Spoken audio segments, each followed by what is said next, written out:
All right, let's dive into a fantasy epic that spans a massive 480 pages, reads just like a classic video game, and, believe me, ends with a twist that makes you rethink the entire journey. We're talking about Dragon Zone, the Code of Heart and Hate. So how do you even begin to tackle a world this big? Well, the author, Edwin Wintome Bozie, actually gives us the instruction manual right at the start. He basically says, hey, don't read this like a normal book. Experience it like one of those old-school, story-driven Japanese RPGs. You know the kind, all about the characters, the dialogue, and one epic world-saving quest. And sticking with that RPG vibe, what does every great quest need? A massive, world-ending threat, of course. And this one starts with an ancient evil that's been sleeping for centuries, and the two brothers who are destined to face it. So here's the setup, and it's the classic for a reason. Ages ago, a legendary hero locked away a great evil. But, nothing lasts forever. There's this cosmic clock ticking. The 6 moons of the world are coming into alignment, and that ancient seal is starting to crack.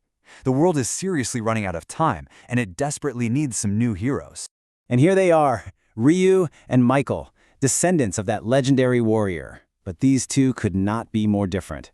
They're complete opposites, both in their powers and their personalities.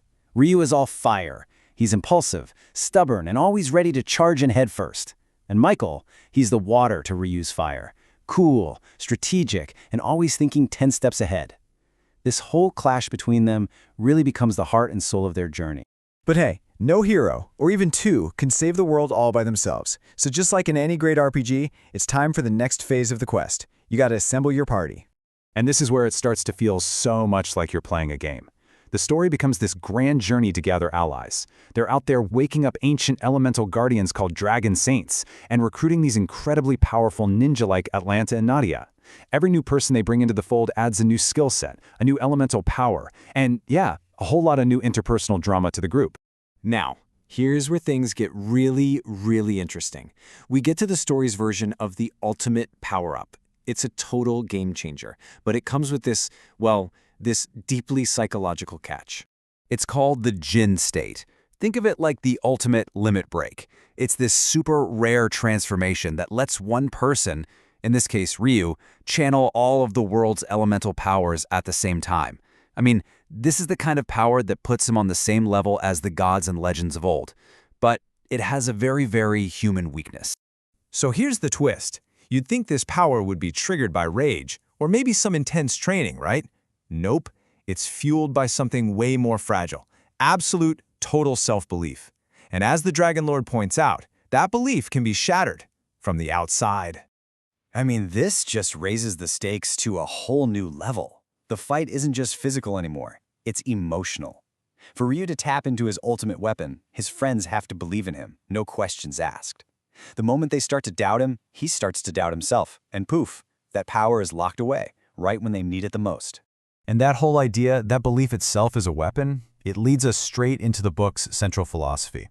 It's like a metaphysical rule that completely redefines the fight between good and evil. It's called the Code of Heart and Hate, and it changes everything. The story basically argues that true strength isn't about how much raw power you have. It's about where that power comes from. Power that's born from anger and hate, it's wild, it's unstable. But power that comes from a positive will, like wanting to protect the people you love, that power is focused, controlled, and ultimately way stronger. And the Fire Dragon Molten just lays it all out there, plain and simple. He says victory isn't about matching the enemy's anger. It's about finding strength in something positive, in heart, to create a kind of power that hate just can't touch.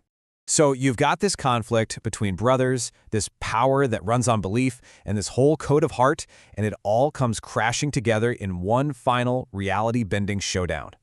The moons align. Shiken is finally free. But wait, turns out he's not even the final boss. The real enemy, the one pulling the strings all along, is a cosmic dragon being named Tristron. Suddenly, the battle for the world becomes a battle for all of creation itself, and Ryu has to literally ascend to a spiritual plane to fight this ultimate evil at the center of the universe. And after that absolutely cosmic victory, the ending isn't just a big party. It's a real restoration. The world gets rebuilt, old enemies are actually honored, and our heroes find peace, not just for their world, but for themselves. They unite their clans through marriage, and a whole new generation is born to carry on that legacy. It's a very satisfying ending. But just when you think the credits are about to roll, the author himself steps out from behind the curtain one last time and drops a bombshell that changes everything you just read.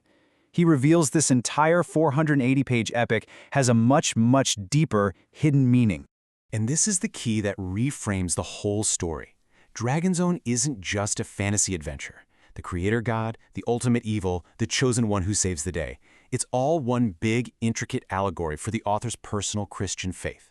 This JRPG-inspired epic was, from the very beginning, a retelling of a much, much older story. So that leaves us with a pretty fascinating question to chew on.